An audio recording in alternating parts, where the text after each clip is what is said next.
ही का तमाम ये तंबो दीवार है, जैसा ही रंगो रूप है पैसा ही माल है।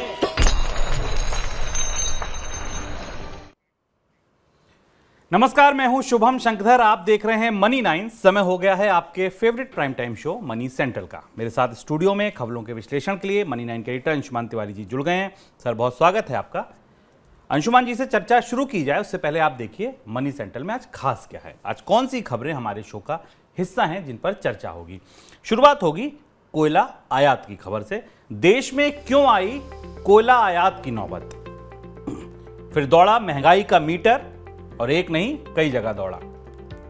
निजीकरण पर फिर हारी सरकार, बैंक क्यों इतने बेचैन हैं, पाकिस्तान में हालात बद से बदतर और आप पहुंची अरमानों की अगली चिट्ठी। आज चिट्ठी किसकी है देखेंगे। शुरुआत करते हैं कोयला आयात की खबर से। देश में बिजली की बढ़ती मांग को देखते हुए सरकार ने बिजली उत्पादक कंपनियों को एक बार फिर से कोयला आयात के लिए कहा है। पावर प्लांट्स को जरूरत का 6% कोयला आयात करने के लिए कहा गया है और यह आदेश सितंबर तक लागू रहेगा। पिछले साल जब कई पावर प्लांट्स में कोयले की शॉर्टेज हुई थी और बिजली संकट बढ़ने की आशंका गहरी हुई थी, तब सरकार ने पावर प्लांट्स के ऊपर कोयला आयात करने का दबाव बढ़ाया था। सर, अभी दोबारा क्यों कोयला आयात की नौबत आ गई देश में? भारत की ऊर्जा सुरक्षा के लिए खबर बिल्कुल अच्छी नहीं है और हम वापस फिर घूमकर वहीं आ गए हैं जहां पिछले साल खड़े थे। और इस साल सरकार ने सितंबर तक, जनवरी से लेकर सितंबर तक पूरे साल के लिए लगभग बिजली कंपनियों को कोयला आयात करने की इजाज़त दी है, छूट दी है। हमें पता है कि भारत दुनिया का सबसे बड़ा, 5वां सबसे बड़ा कोयला भंडार वाला देश है। हमारे पास दुनिया की सबसे बड़ी कोयला उत्पादन कंपनी है कोल इंडिया। उसके बाद भी हम अपने बिजली घरों को पर्याप्त कोयला नहीं दे पा रहे हैं। जो मौजूदा आंकड़े हैं उस हिसाब से भारत में इस साल डोमेस्टिक कोल की, जो घरेलू कोल की बिजली के लिए डिमांड है, वो करीब 392 मिलियन टन के आसपास होने वाली है, जो पूरी जिसकी तुलना में घरेलू उत्पादन में करीब 24 मिलियन टन की कमी पड़ेगी। और ये 24 मिलियन टन की कमी आयात से पूरी की जाएगी।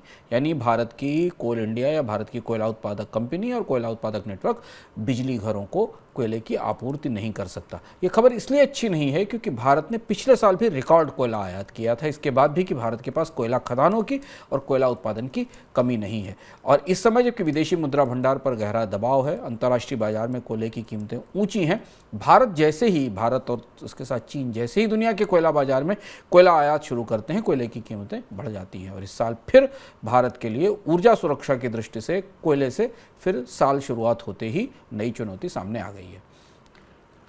अब खबरें महंगाई से जुड़ी, महंगाई मीटर में।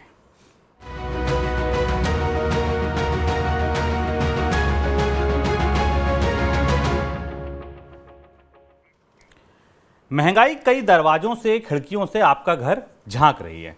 शुरुआत करते हैं उत्तर प्रदेश से जुड़ी एक खबर से। उत्तर प्रदेश के उपभोक्ताओं के लिए, बिजली उपभोक्ताओं के लिए जल्द महंगी बिजली का सामना करना पड़ सकता है।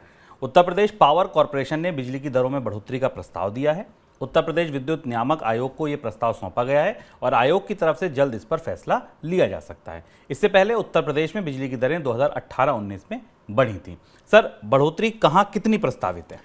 शुभम, बिजली दरों में बढ़ोतरी की चर्चा पिछले साल से चल रही है और उत्तर प्रदेश की बिजली कंपनियों ने बिजली रेगुलेटरी अथॉरिटी, जो बिजली नियामक अधिकरण है, उसको एक प्रस्ताव भेजा है और जिसमें बिजली दरों में बड़ी बढ़ोतरी, काफ़ी 18 से 23% तक की बढ़ोतरी का प्रस्ताव किया है। और ये बढ़ोतरी क्रॉस द बोर्ड सारे उपभोक्ताओं के लिए होने वाली है। और यदि ये बढ़ोतरी इलेक्ट्रिसिटी रेगुलेटरी कमीशन अप्रूव करता है, सरकार इसमें दखल नहीं करती है, तो अलग अलग उपभोक्ताओं में जो घरेलू ग्रामीण उपभोक्ता हैं उनके लिए बिजली की दर 3.5 रुपये से लेकर बढ़कर 3.50 से 4.35 रुपये प्रति यूनिट हो जाएगी पहली 100 यूनिट्स पर। हमें पता है कि बिजली में कम खपत पर कम और ज़्यादा खपत पर ज़्यादा बिजली की दरें हैं और यदि वो 300 यूनिट से ज़्यादा कंज्यूम करते हैं तो उन्हें 5 रुपये पर यूनिट की दर देनी पड़ेगी।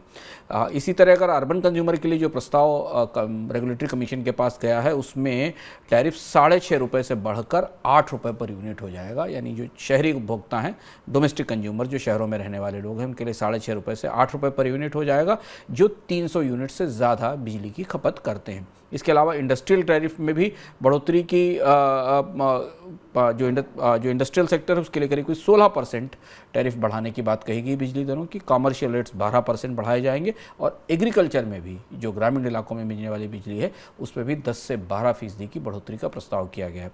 और हाल फिलहाल के वर्षों में उत्तर प्रदेश में बिजली दरों में बढ़ोतरी का सबसे बड़ा प्रस्ताव है। यदि राज्य सरकार इसमें कोई दखल नहीं करती है तो ये बिजली दरों में बढ़ोतरी हमारे सामने आने वाली है। सर, पिछले साल सरकार ने कहा था कि बिजली कंपनियों को उनके घाटे पाटने होंगे, ये जो बढ़ोतरी है उसी का अगला चरण माना जा सकता है? हाँ, क्योंकि पिछले साल से लगातार ये बात चल रही है कि केंद्र सरकार ने कहा भी है बिजली घरों से और बिजली उत्पादन वितरण कंपनियों से कि अब किसी भी स्थिति में बिजली दरें कम नहीं रखी जा सकती। हमें याद होगा कि पिछले साल जब कोयला आयात की तैयारी शुरू हुई थी, लगभग यही वक्त था जनवरी फरवरी का, जब कोयला आयात की मंजूरी दी गई थी। उसके बाद सरकार ने कहा था कि बिजली घर जो महंगा कोयला खरीद रहे हैं उसकी कीमत अपने उपभोक्ताओं से बांटेंगे और उसके लिए बिजली की दरें बढ़ाएंगे। चुनावों को देखते हुए भारत में ऊर्जा की दरें तय होती हैं। ऊर्जा भारत में चुनावी राजनीति का हिस्सा है, तो कई राज्यों में चुनाव होने वाले थे तो चुनावों के हिसाब से बिजली दरों में बढ़ोतरी नहीं की गई। लेकिन अब उत्तर प्रदेश जो बड़ा राज्य है वहाँ बिजली दर में बिजली महंगी होने की तैयारी शुरू हो रही है। इस साल हम कुछ और राज्यों में भी बिजली दरों में बढ़ोतरी देखेंगे। लेकिन एक और इसमें चुनौतीपूर्ण बात और चिंताजनक बात यह है कि पिछले साल की बढ़ोतरी है। जो पिछले साल बिजली घरों की उत्पादन लागत बढ़ी थी उसे लेकर इस साल फिर कोयला आयात की नौबत है। इस साल फिर बिजली में महंगा कोयला इस्तेमाल होगा और इस साल फिर बिजली दरों में बढ़ोतरी होगी। ये ध्यान रखना ज़रूरी है कि अगर राज्य सरकारें बिजली की कीमतें लगातार बढ़ाती चली जाती हैं तो अर्थव्यवस्था हाई कॉस्ट इकॉनमी में बदल जाती है, क्योंकि एनर्जी महंगी होने का मतलब है हर चीज़, सारा उत्पादन और सारी चीज़ें महंगी होना, और ख़ासतौर से उस मौके पर जबकि भारत में महंगाई दर काफ़ी बड़ी और काफ़ी रिकॉर्ड ऊँचाई पर बनी हुई है। बिजली की महंगाई के बाद आइए थाली की महंगाई पर। देश में खाद्य महंगाई लगातार चुनौती बनी हुई है। गेहूं और चावल की कीमतें पहले ही आसमान पर है और अंडों के दाम भी अब तेजी से बढ़ रहे हैं। जनवरी के दौरान देश में कई शहरों में अंडों की कीमत जोरदार बढ़ोतरी देखी गई है। अंडों की कीमत में दिल्ली के थोक बाजार में जो भाव है वो बढ़कर रिकॉर्ड स्तर पर पहुंच गया है। उत्तर प्रदेश के कई शहरों में तो भाव 620 रुपये से 635 रुपये प्रति सैकड़ा तक हो गया है। मुर्गियों के लिए चारा महंगा होने के वजह से अंडों की मांग बढ़ी है। इस वजह से ये कीमतों में तेजी देखी जा रही है। सर, और कोई वजह अचानक इस महंगाई की? चारा महंगा होना ही अकेली बड़ी वजह नहीं है। यहाँ भी लगभग वैसी स्थिति हमको दिखाई दे रही है जो बाकी खाद्य उत्पादों में दिख रही है। पहली चीज़ जो शुभम ने आपको बताई कि थाली का जो पूरा हिस्सा है, भोजन की थाली का हिस्सा खाद्य महंगाई का, वो वापस एक बार तेजी की तरफ लौटता दिख रहा है, जिसके अन्य हिस्सों पर हम आगे बात करेंगे। प्रोटीन के प्रमुख सोर्स के रूप में अंडों की कीमत में इतनी बड़ी बढ़ोतरी है, अंडों की इन्फ्लेशन बढ़ने की बड़ी वजह यह है कि भारत से पिछले 6 महीने में 8 महीने में अंडों का निर्यात बढ़ा है। मलेशिया को करीब 90,000 के आसपास अंडों का एक्सपोर्ट किया गया।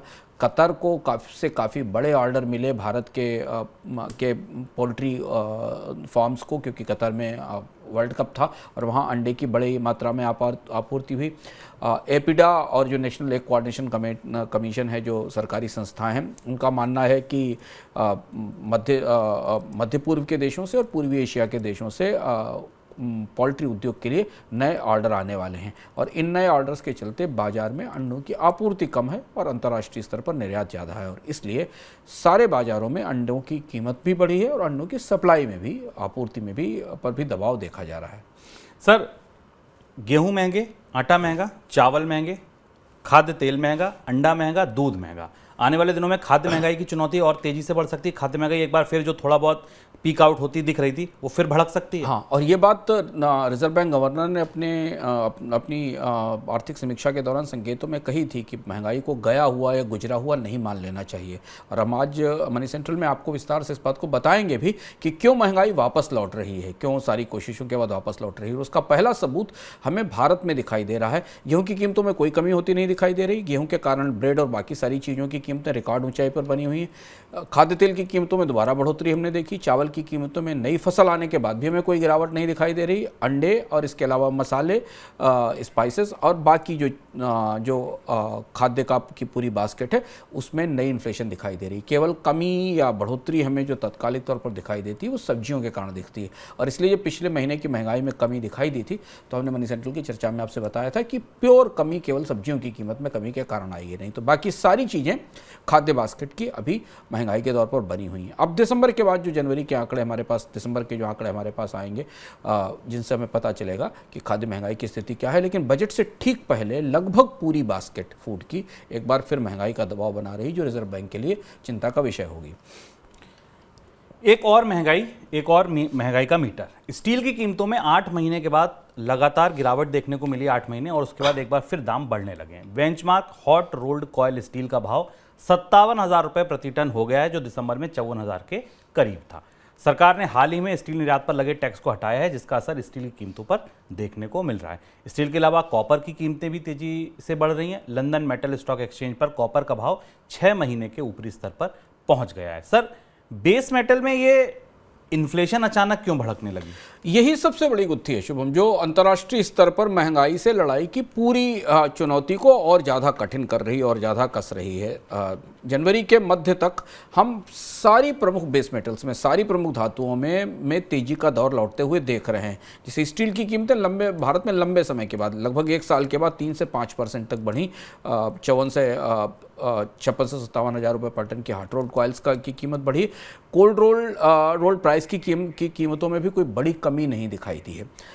इसके साथ कॉपर, जिंक और एल्युमिनियम, इन मेटल्स की कीमतों में भी बढ़ोतरी हुई और इसी बात की चिंता थी, क्योंकि जैसे ही ब्याज दरों में कमी का असर दिखता है और महंगाई में कमी आती है, धातुओं की, कमोडिटीज़ की कीमतों में बढ़ोतरी होनी शुरू हो जाती है। इसकी एक प्रमुख वजह यह है कि 2016-17 के बाद दुनिया में कमोडिटी के प्रोडक्शन में बड़ा निवेश नहीं हुआ और एक के बाद एक महामारी और उसके बाद मंदी की परिस्थिति के कारण दुनिया में कमोडिटीज़ की सप्लाईज को लेकर अभी भी बड़े सवाल बने हुए हैं। इसलिए जैसे ही बाजार में मांग बढ़नी शुरू होती है, महंगाई वापस लौटती दिखाई देती है और उसका असर हमें भारतीय बाजार पर भी दिख रहा है। कॉपर की कीमतों को लेकर काफ़ी चिंता है। तांबे की कीमतों में पिछले 24 घंटे के दौरान, पिछले 2 दिन के दौरान तांबे की कीमतों में रिकॉर्ड बढ़ोतरी दुनिया में देखी गई। और जब तांबा मेटल के तौर पर बढ़ना शुरू करता है, तो तांबे की फैमिली की जितनी बाकी मेटल्स भी हैं जो उसके साथ जुड़ी होती, उनकी कीमतों में भी बढ़ोतरी आती है। सर, बेस मेटल महंगे हो रहे हैं, खाद्य महंगाई चलिए भारत में बड़ी चुनौती है, लेकिन पूरी दुनिया के हिसाब से अगर देखें तो महंगाई काबू करने के जो भी प्रयास थे उन पर असर पड़ेगा क्या इसका? हाँ, क्योंकि अब हमें अगले 2 महीने शुभम, 2-3 महीने तक अलग अलग देशों से आने वाले महंगाई के आंकड़ों को करीब से देखना होगा। चाहे वो अमेरिका से महंगाई के CPI के आंकड़े आएँ, चाहे यूरोप से आएँ। यूरोप में महंगाई के आंकड़े को लेकर थोड़ी राहत की बात है कि यूरोप में एनर्जी के प्राइसेस कम हो रहे हैं, शायद वो महंगाई के आंकड़ों में वहाँ रिफ्लेक्ट होंगे, दिखाई देंगे, गैस की कीमतें सस्ते होने के कारण। पर जापान की महंगाई का आंकड़ा काफ़ी चौंकाने वाला है, जिस पर हम आज इस कार्यक्रम में आगे बात भी करेंगे। अब हमें ये देखना होगा कि जब बेस मेटल में बढ़ोतरी तेजी से वापस लौट रही है और प्रमुख कमोडिटीज फिर महंगी हो रही हैं, उसकी रोशनी में दुनिया के केंद्रीय बैंक अपनी महंगाई से निपटने की रणनीति में कैसे बदलाव करते हैं, कैसे उसे देखते हैं। क्या ब्याज दरों में जो तेजी से बढ़ोतरी की रफ्तार को थोड़ा धीमे किया गया था, रोका तो नहीं गया था, क्या वो वापस लौटेगी? और क्या वापस कमोडिटीज़ की इन्फ्लेशन महंगाई को, भारत की महंगाई को फिर 7% के आसपास, और अभी तो अमेरिका में महंगाई अमेरिकी सेंट्रल बैंक के लक्ष्य से बहुत ऊपर बनी हुई है, क्या वहाँ उसे रोक के रखेगी? हमें एक और महत्वपूर्ण बात यहाँ ध्यान रखना ज़रूरी है, जिस महंगाई से पूरी दुनिया जूझ रही है, वो भारत हो, अमेरिका हो या वो कोर इन्फ्लेशन है। और इस मामले में दुनिया एक ही नाव में सवार है। दुनिया की किसी भी अर्थव्यवस्था में कोर इन्फ्लेशन में कोई बड़ी कमी नहीं दिखाई दी है, जो बुनियादी इन्फ्लेशन है, जहां पर आप एनर्जी को और खाद्य सामानों को, सब्जियों को बाहर कर देते हैं। भारत की कोर इन्फ्लेशन भी स्टिकी है, जिद्दी बनी हुई है लंबे समय से। यूरोप की और अमेरिका की कोर इन्फ्लेशन भी काफ़ी जिद्दी और स्टिकी बनी हुई है।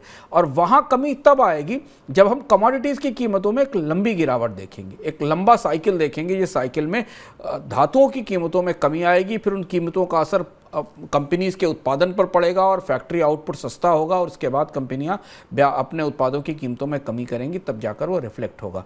ये परिस्थिति पिछले 1 साल में बनती नहीं दिखाई दी, और इसलिए हमें ऐसा महसूस होता है कि बैंकों को अपनी जो ब्याज दरें बढ़ाने की प्रक्रिया है उसे थोड़ा और लंबे समय तक जारी रखना पड़ सकता है। यानी हम मान रहे थे कि इस साल के मध्य तक, अगस्त से सितंबर तक शायद ब्याज दरों में बढ़ोतरी की प्रक्रिया सीमित हो जाए, लेकिन अगर कमोडिटीज़ फिर महंगी होती हैं तो फिर ये प्रक्रिया थोड़ी लंबी चलेगी। कल आपसे कहा था कि देश में कंपनियों के तिमाही नतीजे आने शुरू हो गए हैं, और आज से हमारी ये पेशकश शुरू होती है। नतीजा आया है।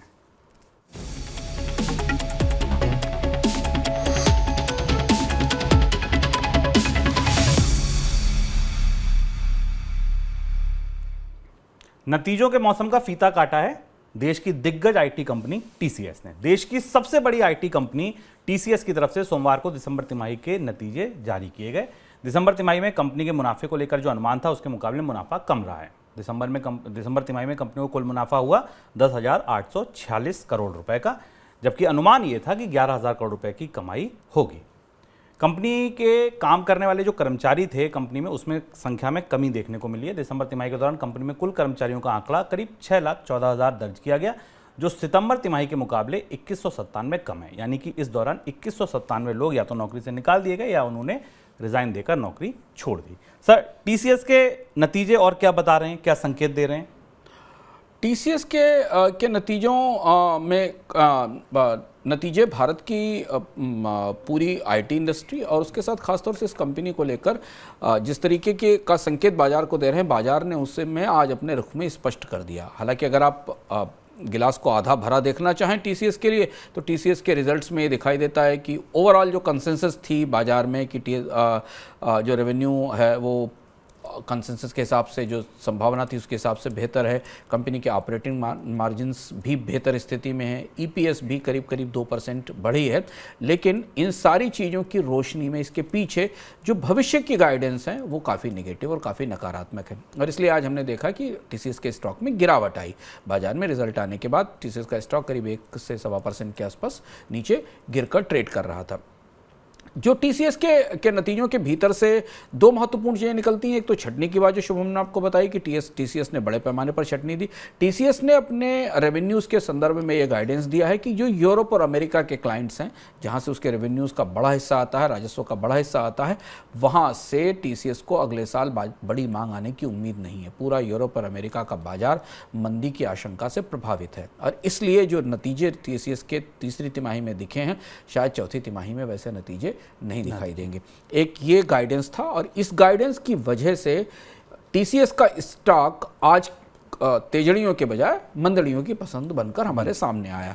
और एक और महत्वपूर्ण पहलू, एक और महत्वपूर्ण पैरामीटर जो टीसीएस के स्टॉक के साथ आज हमें दिखाई दिया, वो ये दिखाई दिया कि टीसीएस अभी भी 26 गुना पीई के ऊपर ट्रेड कर रहा है। अपने प्राइस अर्निंग रेशियो से करीब 1 साल के 26 गुना पीई से ऊपर ट्रेड कर रहा है, जो 5 साल के एवरेज से ऊपर है।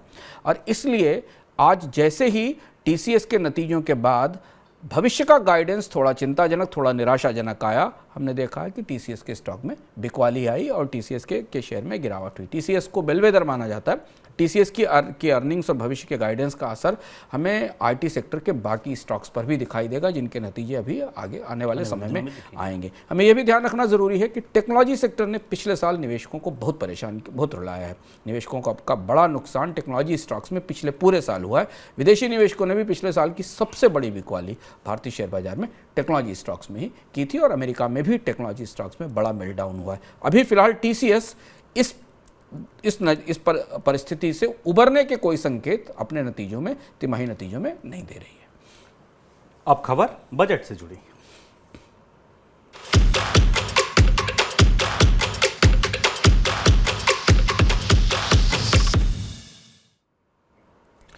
विनिवेश के मोर्चे पर लगातार पिछड़ती सरकार इस बार बजट में विनिवेश के लक्ष्य को घटा सकती है और विनिवेश का लक्ष्य ज़्यादा व्यवहारिक रख सकती है। बजट में नए विनिवेश की घोषणा को तरजीह ना देकर सरकार कोशिश ये करेगी जो पुराने विनिवेश फंसे हुए हैं, जैसे आईडीबीआई बैंक, हिंदुस्तान जिंक, इन पर ज़्यादा गौर किया जाए और इन पर जोर लगाकर इनका विनिवेश किया जाए।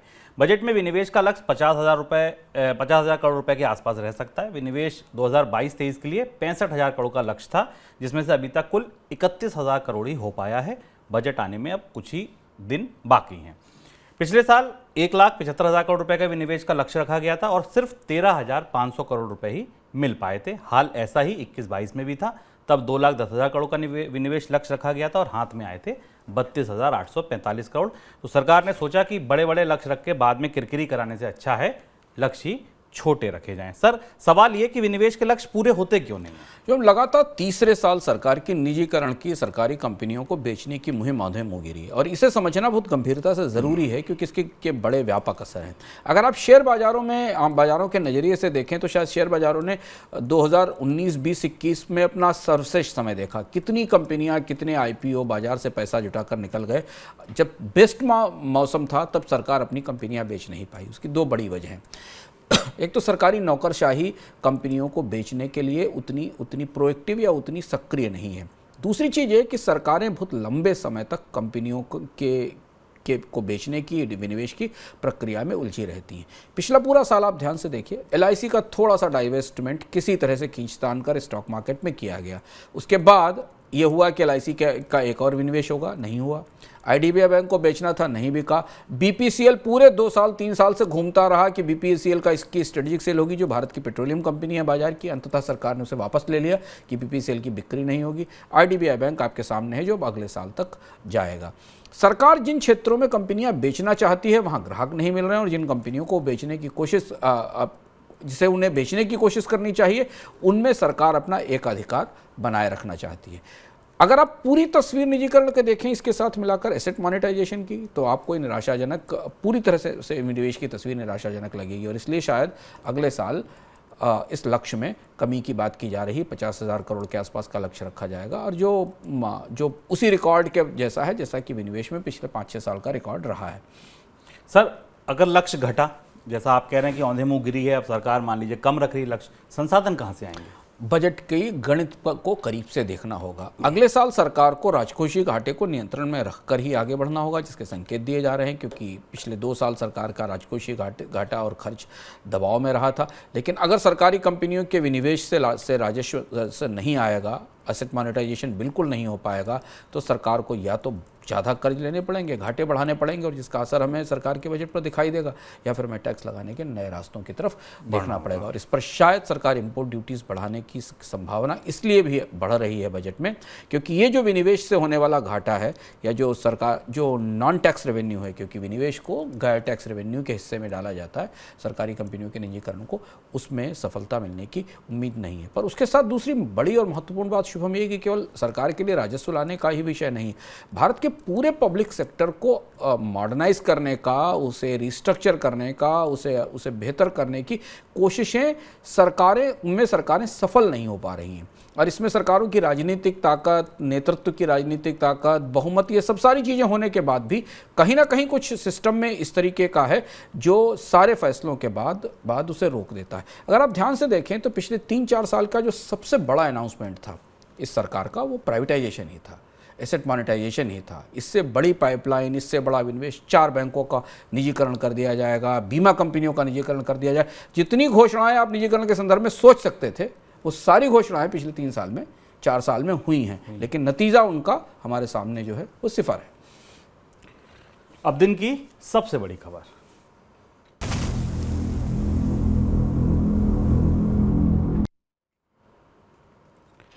कर्ज के लिए बढ़ी हुई मांग को पूरा करने के लिए बैंकों की तरफ से हर तरीके से पूंजी जुटाने के प्रयास हो रहे हैं। डिपॉजिट पर बैंक पहले के मुकाबले ज़्यादा ब्याज दे रहे हैं, लोगों को नए सिरे से बचत खाते खोलने के लिए प्रेरित किया जा रहा है, और साथ में बॉन्ड जारी करके बैंक बाजार से पूंजी जुटा रहे हैं। रेटिंग एजेंसी इकरा की हाल में एक रिपोर्ट आई। रिपोर्ट कहती है कि वित्त वर्ष 2023 में दिसंबर तक बैंकों ने बॉन्ड के जरिए 91,000 करोड़ रुपए की पूंजी जुटाई है। मार्च के अंत तक ये आंकड़ा 1,30,000 करोड़ रुपए तक पहुंच सकता है। सर, बचतों को लेकर इतनी उत्सुकता, बैंक इतने परेशान क्यों हैं? बैंक रिजर्व बैंक की तरफ से जब से पिछले 3-4 महीने से रिजर्व बैंक की तरफ से बैंकों को लगातार जो कई चेतावनियां दी गई, उन चेतावनियों का नतीजा हमें बैंकों की तरफ से जमा और अतिरिक्त संसाधनों को लेकर बढ़ोतरी के तौर पे दिखाई देता है। अगर आप विशुद्ध रूप से आंकड़ों में देखें शुभम, तो जितनी बैंकों की जमा ग्रोथ है उससे लगभग दोगुनी ग्रोथ इस समय क्रेडिट की है। 9% के आसपास बैंकों की डिपॉजिट ग्रोथ रेट है और 17-17.5% के आसपास की क्रेडिट ग्रोथ रेट है। यानी बैंक जितना कर्ज दे रहे हैं उतने डिपॉजिट्स उनके पास नहीं आ रहे हैं, और जो क्रेडिट डिपॉजिट रेशियो है वो बैंकों की बैलेंस शीट में कैपिटल के चैलेंज के तौर पर सामने दिखाई दे रहा है। और इसलिए अब बैंकों को ये कोशिश करनी पड़ रही है कि जिन भी स्रोतों से हो सके अधिकतम पूंजी को जुटा सकें। और यहाँ कर्ज महंगा बनाए रखने का दबाव बैंकों पर और ज़्यादा होगा, क्योंकि अगर कर्ज महंगा होगा तभी जमा महंगी होगी, और जमा पर ब्याज दरें बढ़ाकर कर नए बचतें जुटाई जा सकेंगी। कई बैंकों ने अपने यहाँ कर्मचारियों को जमा जुटाने के लक्ष्य दे दिए हैं। लगभग हर बैंक ने ऐसी स्कीमें तैयार की जिसमें मध्यम अवधि से लंबी अवधि के डिपॉजिट्स के ऊपर आकर्षक ब्याज दरें दी जा रही हैं। जमा जुटाने का यह बड़ा अभियान शुरू हो रहा है बैंकों की तरफ से, इसलिए ताकि पूंजी आधार को लेकर जो चिंताएं हैं उन्हें दूर किया जा सके। सर, पूंजी जुटाने के प्रयास कहाँ कहाँ से हो रहे हैं? जैसे आज मैं एक खबर पढ़ रहा था कि एसबीआई ने मुंबई में मरीन ड्राइव पर एक कैंपेन चलाई है। हर कर्मचारी से कहा कि आप 6-7 अकाउंट खोलिए। और किस किस तरीके से पूंजी जुटाई जा रही है? बैंक दो और तरह से पूंजी जुटा रहे हैं। सबसे बड़ी जो पूंजी जुटाई जा रही है वो बैंकों ने बॉन्ड जारी करके जुटाई है। करीब 91 लाख करोड़ रुपए के बैंक बॉन्ड पिछले 2022 के अंत तक जुटाए गए। और अगर हम ये आंकड़ों में की माने तो ये पता चल रहा है कि बैंक करीब 1.5 लाख करोड़ रुपए के आसपास के बॉन्ड इस साल भी उठाएंगे, यानी बाजार से कर्ज लेने की कोशिश की जा रही है बॉन्ड के जरिए। दूसरी जो महत्वपूर्ण बात यह है कि जो बैंकों के पास 30 दिन के आसपास की लिक्विड एसेट्स होती है उनकी भी उनके भी इस्तेमाल करने की कोशिश की जा रही है तात्कालिक तौर पर ज़रूरतों के लिए। और तीसरी और महत्वपूर्ण बात है कि बैंक अपने कर्जों को रिफिनांस करने के लिए बेचने की कोशिश भी कर रहे हैं। चुनौती सबसे बड़ी बैंकों के सामने यह है कि जिस परिस्थिति में मौजूदा परिस्थिति में बैंकों के पास पूंजी आधार मजबूत होना ज़रूरी है, इस वजह से क्योंकि सामने मंदी खड़ी हुई है। सर, एक और सवाल। कर्ज की मांग आपने कहा लगभग दोगुनी है डिपॉजिट की। कर्ज की मांग तो इकोनॉमी के लिए अच्छा संकेत माना जा सकता है। चिंता किस बात की है? चिंता इस बात की है कि बैंकों को सरकार से इस साल पूंजी नहीं मिलनी है, क्योंकि सरकार ने पिछले 2 साल से बैंकों में कोई पूंजी नहीं डाली। अगर रिजर्व बैंक की फाइनेंशियल स्टेबिलिटी रिपोर्ट और बैंकिंग ट्रेंड्स रिपोर्ट देखें और रिजर्व बैंक के बयानों को गौर से समझें तो रिजर्व बैंक ने बैंकों से साफ साफ कहा है कि अगले साल बैंकों का एनपीए और बढ़ सकता है, डिफ़ॉल्ट रेट्स और ज़्यादा बढ़ सकते हैं। बैंकों को इस बात के लिए आगाह किया गया है कि रिटेल क्रेडिट पर ध्यान दें। जो रिस्ट्रक्चर किए गए लोन हैं, यानी जो लोन पहले नहीं चुकाए गए थे, जिन्हें पुनर्गठित करके फिर टाल दिया गया, उन पर ध्यान दें। बैंकों को अब इस बात की तैयारी करनी है कि मंदी के दौर में जाती अर्थव्यवस्था में कर्ज की उगाही टूट सकती है, डिफ़ॉल्ट रेट्स बढ़ सकते हैं और रिकवरीज टूट सकती। ऐसी स्थिति में बैंकों के पास कैपिटल बेस होना ज़रूरी है, और वो कैपिटल बेस नहीं होगा तो बैंकों को प्रोविजनिंग के लिए संसाधनों की कमी होगी। और इसलिए बैंक अपने पूंजी आधार को मजबूत करने के लिए बॉन्ड और डिपॉजिट, ये 2 प्रमुख स्रोत हैं, इन दोनों स्रोत से पैसा जुटाने की कोशिश कर रहे हैं, क्योंकि सरकार अब शायद बैंकों को बजट से सीधी कोई मदद देने की स्थिति में नहीं दिखाई देती। चलिए, अब चलते हैं यहाँ से जापान में महंगाई की चुनौती लगातार बढ़ती जा रही है। दिसंबर के दौरान जापान की राजधानी टोक्यो में महंगाई दर लगातार 7वें महीने वहाँ के केंद्रीय बैंक के सहनीय स्तर से ऊपर दर्ज की गई है। दिसंबर के दौरान टोक्यो में महंगाई की दर 4% थी। रिजर्व बैंक का टारगेट वहाँ के 2% का है। महंगाई में हुई बढ़ोतरी की वजह से जापान में अर्थव्यवस्था की रिकवरी के लिए दिए जाने वाले राहत पैकेज के टलने की आशंका है। सर, पूरी दुनिया में एक मुल्क जापान ऐसा था जो महंगाई का लंबे समय से इंतजार कर रहा था। महंगाई आई तो अब मुश्किल कैसी? वही बात जापान की, वो दुष्यंत कुमार का शेर है ना कि रोशन हुए चिराग तो आंखें नहीं रहीं, अंधों को रोशनी का गुमा और भी ख़राब। जापान की हालत ये हुई कि जापान को अच्छी महंगाई चाहिए थी तो ख़राब महंगाई आ गई। जापान की महंगाई दर 3.7% के आसपास है। जापान में पिछले 1 दशक से जापान के लोगों ने कभी ये सोचा ही नहीं, उनको ब्रेड उसी कीमत पर मिल रही थी, खाना उसी कीमत पर मिल रहा था, किराए उसी कीमत पर थे। इसलिए जापान में वेजेस नहीं बढ़े, क्योंकि महंगाई नहीं बढ़ रही थी तो लोगों के वेतन नहीं बढ़ रहे थे। अचानक जो महंगाई जापान में आई है वो कच्चे माल की महंगाई के कारण, कमोडिटीज़ के कारण, रूस यूक्रेन युद्ध के कारण, एनर्जी महंगी होने के कारण, क्योंकि जापान एनर्जी में पूरी तरह निर्भर है। इन महंगाई के कारण जिस तरीके की बढ़ोतरी हमने कीमतों में जापान के बाजार में देखी, उसने जापान की पूरी अर्थव्यवस्था की सारी व्यवस्था ही उलट पलट दी। जापान जिसने बहुत लंबे समय से अपने यहाँ ईजी मॉनेटरी पॉलिसी बनाकर रखी है, ब्याज दरों में बढ़ोतरी नहीं की, फ्लैट 0% पर ब्याज दरें रखी हैं, वहाँ पिछले हफ्ते बैंक ऑफ जापान को एक बड़ा फैसला लेना पड़ा और सरकार के बॉन्ड पर 10 साल के बॉन्ड पर इंटरेस्ट रेट का जो बेंचमार्क था उसे बढ़ाना पड़ा। और उसकी वजह से दुनिया के मुद्रा बाजारों में काफ़ी उठापटक दिखाई दिया, अचानक येन मजबूत हुआ। अब वहाँ स्थिति ये है कि वेतन नहीं बढ़ रहे हैं, लोगों की तनख्वाहें नहीं बढ़ रही हैं, मजदूरी नहीं बढ़ रही है, जबकि उनकी ज़िंदगी जीने की लागत काफ़ी ऊंची हो चुकी है। तो जापान जिस महंगाई को वरदान के तौर पर सोच रहा था कि वो आए और बाजार में डिमांड बढ़ाए, वो आई तो ऐसे मौके पर आई कि जब वो जापान में नए सिरे से गरीबी बढ़ा रही है। अब चलिए पाकिस्तान, वहाँ हालात ज़्यादा ख़राब हैं। पाकिस्तान की अर्थव्यवस्था के हालात लगातार बिगड़ रहे हैं। पाकिस्तान में महंगाई रिकॉर्ड स्तर पर पहुँच गई है। आटे के दाम 160 रुपये प्रति किलो हैं। हम 40 रुपये में हाई कर रहे हैं। सोचिए पाकिस्तान में आटा 160 रुपये प्रति किलो बिक रहा है। बीते 1 साल में आटे की कीमतों में 80% की बढ़ोतरी हुई है। इसके अलावा सब्जियां, दूध, फल, खाने पीने के अन्य सामान की कीमतें भी आसमान पर हैं।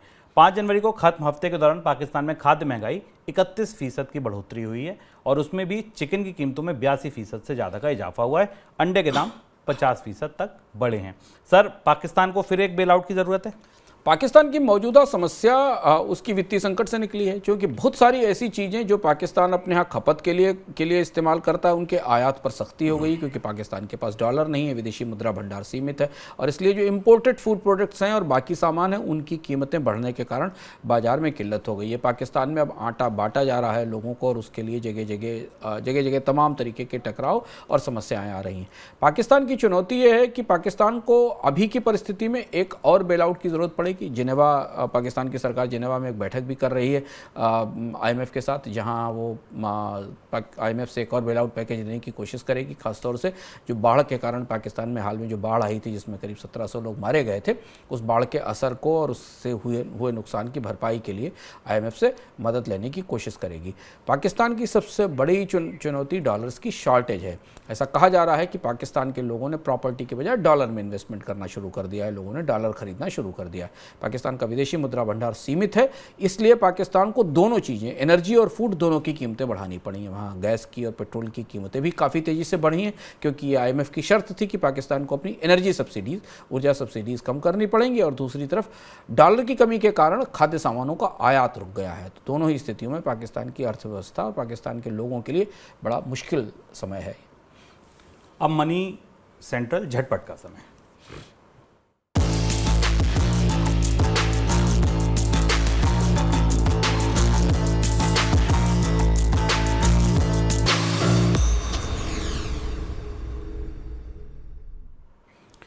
आपको याद होगा मनी सेंट्रल में एक खबर हमने कवर की थी कि बायजूस के जो फाउंडर हैं रविंद्रन, वो पूंजी जुटाने का प्रयास कर रहे हैं जिससे कि वो बायबैक कर सकें, कंपनी में हिस्सेदारी बढ़ा सकें। अब आप डॉट जोड़िए आज की खबर से।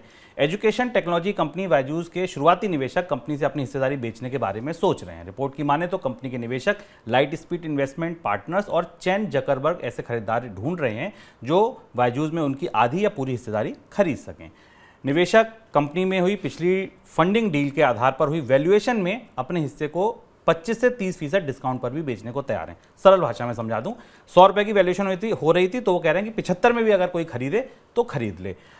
नियम ये होता है कि पहला अधिकार जो होगा वो फाउंडर का होगा, रविंद्रन का होगा, इसीलिए शायद वो पूंजी जुटा रहे होंगे कि चलिए अगर ये लोग बेच के जा रहे हैं, अगर मुझ पर पैसा है तो मैं ही खरीद लूँ, कंपनी में भरोसा बढ़ेगा। ब्रोकिंग कंपनी जीरोधा ने सोमवार को वित्त वर्ष 2021-22 के रिजल्ट घोषित किए। कंपनी की तरफ से कहा गया कि वित्त वर्ष 2022 में उसे 2094 करोड़ रुपए का मुनाफा हुआ। 2021 में कंपनी को हुए मुनाफे के मुकाबले ये 82% ज़्यादा है। कंपनी के रेवेन्यू भी पिछले साल के मुकाबले 82% से ज़्यादा ग्रोथ दर्ज की गई है। एक और खबर जो खराब है, इन्वेस्टमेंट बैंकर गोल्डमैन सैक्स की तरफ से बड़े पैमाने पर कर्मचारियों की छंटनी की जा रही है। रिपोर्ट की माने तो बैंक 3200 कर्मचारियों को नौकरी से निकालने जा रहा है और इनमें कईयों की नौकरी पहले ही समाप्त कर दी गई है। दिसंबर तिमाही तक गोल्डमैन सैक्स के कर्मचारियों का आंकड़ा 94,000 से ज़्यादा था। सर, कोई टिप्पणी आपकी?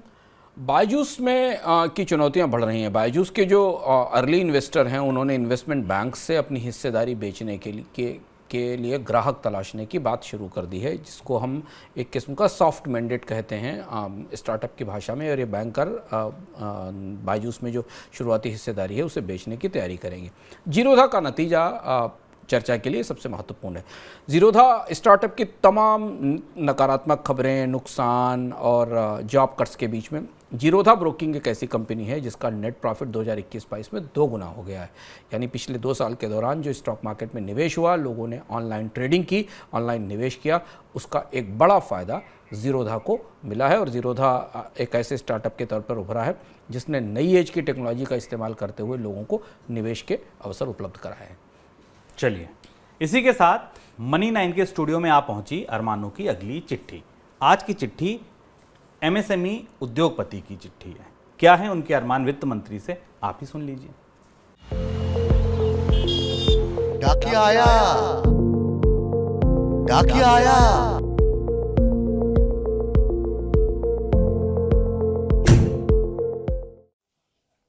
वित्त मंत्री के नाम अरमानों की चिट्ठी में आज एक और चिट्ठी आई है। आइए देखते हैं आज किसका खत आया है।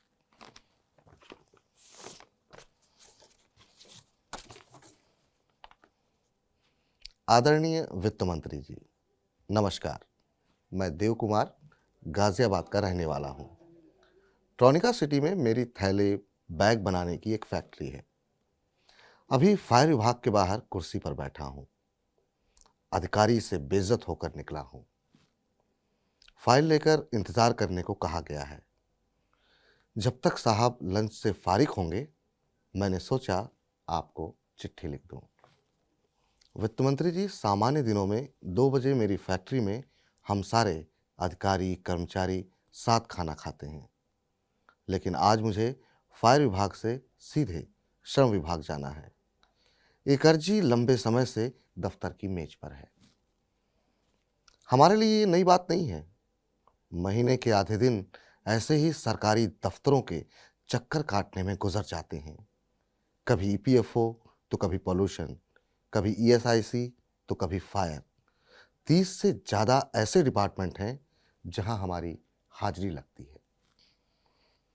Single window ease of doing business जैसी घोषणाएं इन्हीं सरकारी दफ्तरों की चौखट पर दम तोड़ रही हैं। आजकल तो और भी बुरा हाल है। इन सरकारी दफ्तरों से समय बचता है तो बैंक मैनेजर की मान मनोवल में निकल जाता है। वित्त मंत्री जी, आपको सच बताता हूं, पिछले 1 महीने में एक बड़ा निर्दयी फैसला करना पड़ा, और सच बताऊं, ये फैसला करते हुए मुझे रोना आ गया। मुझे 25 कर्मचारियों को फैक्ट्री से निकालना पड़ा। मेरी फैक्ट्री के कर्मचारी तो मेरे लिए बच्चों के जैसे हैं, लेकिन अब जब काम ही नहीं है तो मैं क्या करूं? अगर मैं निकालता नहीं तो जो बचे हैं उनका काम भी बंद हो जाता। आप कहते हो सब ठीक है, यहां मांग ही नहीं लौट रही है। हमारी लागत का पूछिए, कर्ज तो इतना महंगा है कि अब हिम्मत ही नहीं पड़ती। यकीन मानिए, हमें अगर कोई राहत मिलती है तो हम दसियों का पेट पालते हैं। निर्मला मैम, हम छोटे मझोले तो हैं, लेकिन बड़े बनने की कोशिश में हैं। हम छोटे शहरों कस्बों की अर्थव्यवस्था चलाते हैं। आप बड़े बड़े उद्योगपतियों को अपने दफ्तर में स्वागत करती हैं, और हम तो सरकारी दफ्तरों की सीढ़ियों पर बैठकर अफसरों की दया का इंतजार करते हैं। वित्त मंत्री जी, कभी हमसे भी पूछिए कि हमारा कारोबार कैसा चल रहा है। बजट में अगर हमारी लागत कुछ कम कर दें तो बड़ी मेहरबानी हो जाएगी। आप सरकार हैं और आपसे उम्मीद करना हमारा हक है। आप तो मंत्री हैं, अब तो कुछ कीजिए ना। आपका देव कुमार।